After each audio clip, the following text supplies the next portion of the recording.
আসসালামু আলাইকুম রহমতুল্লাহ। নতুন আর একটি বিষয় নিয়ে আপনাদের মাঝে হাজির হলাম।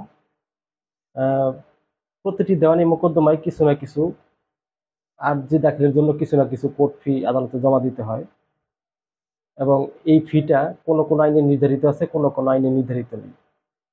এখন একজন ব্যক্তি যিনি আদালতে কোর্ট ফি ছাড়াই মোকদ্দমা দায়ের করতে চায়, সেই ক্ষেত্রে তাকে কিছু নিয়মকানুন মানতে হবে, নিজেকে নিঃস্ব হিসেবে ঘোষণা করতে হবে। একজন নিঃস্ব ব্যক্তি কিভাবে কোর্ট ফি ছাড়া আদালতে আর্জি দাখিল করবে, মোকদ্দমা দাখিল করবে, সে বিষয়ে আমাদের দেওয়ানি কার্যবিধিতে একটি আদেশ রয়েছে। আদেশটি 33 আদেশ হিসাবে এখানে আছে। তো নিঃস্ব ব্যক্তি হিসাবে একজন ব্যক্তি নিজেকে নিঃস্ব ঘোষণা মর্মে মোকদ্দমার আর্জি আদালতে দাখিল করতে গেলে সেখানে প্রথমে আমাদেরকে দেখতে হবে একজন নিঃস্ব ব্যক্তি কাকে বলে, নিঃস্ব ব্যক্তির সংজ্ঞা কিভাবে দেওয়া আছে আমাদের এই দেওয়ানি কার্যবিধিতে। আমাদের দেওয়ানি কার্যবিধিতে নিঃস্ব ব্যক্তির সংজ্ঞা ঠিক এইভাবে দেওয়া আছে যে মোকদ্দমার আর্জি দাখিলের জন্য আইনে নির্ধারিত ফি প্রদানে অক্ষম ব্যক্তি নিঃস্ব ব্যক্তি। মানে আইনে যে নির্ধারিত ফি আছে মোকদ্দমা করার জন্য, সেই ফিটা যদি কোনো ব্যক্তি প্রদান করতে অক্ষম হয়, সে নিঃস্ব ব্যক্তি হিসাবে গণ্য হবে। এখানে আরো একটি বিষয় উল্লেখ আছে, আইনে যদি কোনো ফি নির্ধারণ করা না থাকে, সেই ক্ষেত্রে মোকদ্দমার আর্জি দাখিলের ক্ষেত্রে যিনি আর্জি দাখিল করবেন তার যদি পরিধেয় বস্ত্র ছাড়া, মোকদ্দমার বিষয়বস্তু ছাড়া 5,000 টাকার মূল্যের সম্পত্তি যার কাছে না আছে, সে নিঃস্ব ব্যক্তি হিসাবে পরিচিত হবে, মানে গণ্য হবে। এইগুলো নিঃস্ব ব্যক্তির সংখ্যা কিংবা নিঃস্ব ব্যক্তি কাকে বলে। এখানে আমাদেরকে দেখতে হবে যে নিঃস্ব ব্যক্তি হিসাবে সে মোকদ্দমা করতে গেলে সে সরাসরি দুইটা পদ্ধতিতে সে মোকদ্দমা দায়ের করতে পারবে নিঃস্ব হিসাবে। এক হলো গিয়ে, সে যদি স্থানীয় কোনো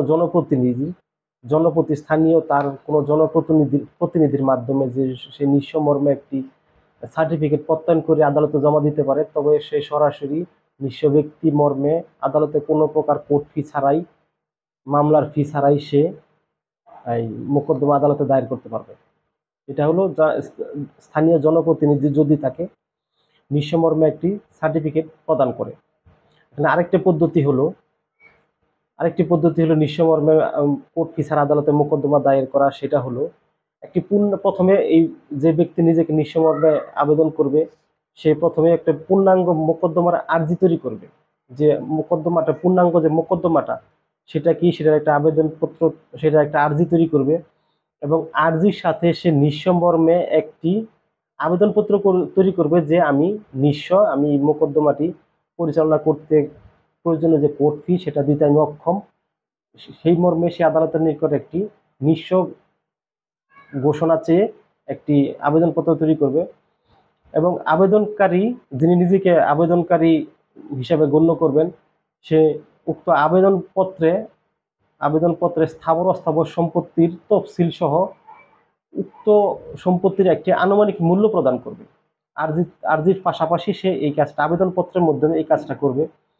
আর্জিতে যেইভাবে একজন আবেদনকারী স্বাক্ষর করে মামলার বাদী, ঠিক সেভাবেই সে স্বাক্ষর এবং সত্যায়ন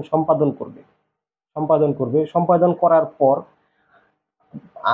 আবেদনকারী সে নিজে যদি মোকদ্দমাটি দাখিল করে সে করতে পারবে, কিংবা সে যদি প্রতিনিধির মাধ্যমে দাখিল করতে চায় সেও করতে পারবে।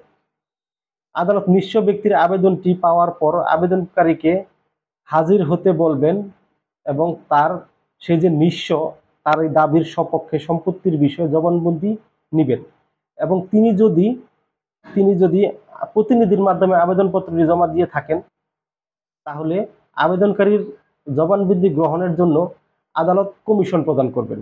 যিনি প্রতিনিধির মাধ্যমে আবেদনপত্রটি আদালতে জমা দিয়েছেন তার জবানবন্দি গ্রহণের জন্য, তার সম্পত্তির বিষয়ে জবানবন্দি গ্রহণ করার জন্য, তার দাবির সপক্ষে জবানবন্দি গ্রহণ করার জন্য আদালতে কমিশন প্রদান করবেন। এখন জবানবন্দির জন্য কমিশন প্রদান করবেন। নিঃস্ব ব্যক্তির আবেদনটি বিভিন্ন কারণে অগ্রাহ্য হতে পারে। এটার মধ্যে 6টি কারণ এই দেওয়ানি কার্যবিধির এই 33 আদেশে বলা আছে। যেমন নিঃস্ব ব্যক্তির আবেদন অগ্রাহ্য হতে পারে আদালতের নিকট 6টি কারণে।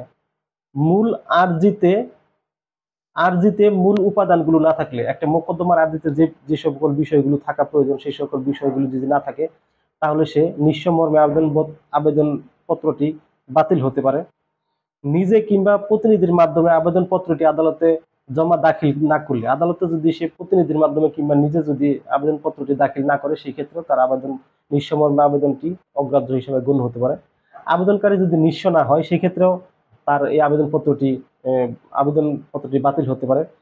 আবেদনকারী নিঃস্ব মর্মে আবেদন করার পূর্বে 2 মাস পূর্বে সে যদি নিজের সকল সম্পত্তি প্রতারণামূলকভাবে অন্যত্র হস্তান্তর করে থাকে, তবুও কিন্তু সে এই নিঃস্ব মর্মে সে অগ্রাহ্য হতে পারে।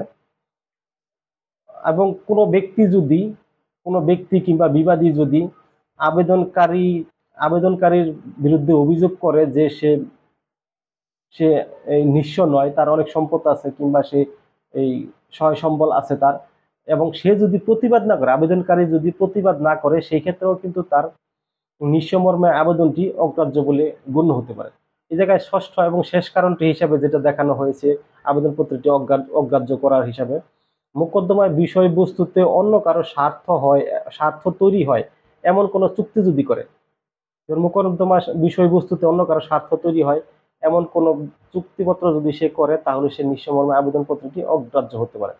উপরোক্ত 6টি কারণে নিঃস্ব মর্মে আবেদনপত্রটি যদি বাতিল না হয়, সেই ক্ষেত্রে আদালত বাদীকে বা আবেদনকারীকে সাক্ষী হাজির করতে নির্দেশ দিবেন।